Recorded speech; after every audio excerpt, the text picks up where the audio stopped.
and welcome to the Pastor's Study. You know, we all probably have heard the phrase, liar, liar, pants on fire. You know, we think that individual, it would be so easy to know if somebody was lying to us, if when they lied, their pants would go up in flame. Well, Solomon doesn't tell us that that's what should happen, but he says, you know what?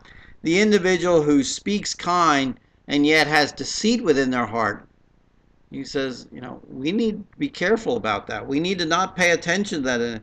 We shouldn't be believing them when they've got that deception.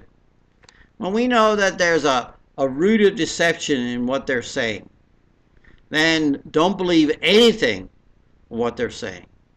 If they're not willing to be honest with an individual, if they're not willing to speak to the individual, don't listen to their sweet morsels that he's talked about or their deceptive discussions from other areas, because it destroys. He says, though, he can try to hide it. He can try to cover it. He says, but it says it'll come out. And it'll come out at the worst possible place. Comes out and destroys. We need to be thinking about that. He says, the individual who sets a trap. He says, this individual, is trying to catch another individual. So he lays out this very deceptive plan. And there's deceit all around. And he digs this pit. Guess what? In the end, he's the one who's going to fall in. And the individual who's trying to roll a big stone, rolling it up the hill, to roll it on somebody, to crush them, says it's going to come back on him. The lying tongue hates those it crushes, and the flattering lips work ruin.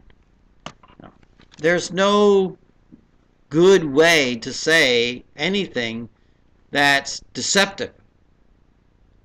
It's horrible. It's destructive. It comes back on the individual, eventually comes back on the individual who speaks deceptively. Because in the end, they will be known for how they present themselves.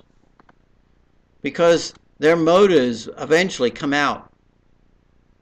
It's sad. I've seen it time and time where an individual, in trying to get their way, try to hide it by trying to be righteous, trying to say, well, we're only trying to improve the situation here. And what they're really trying to do is destroy one individual so that they look good. Those individuals you need to walk away from. Get them out of your life. Steer clear of those horrible things. Until next time in the Pastor's Study, goodbye, and may God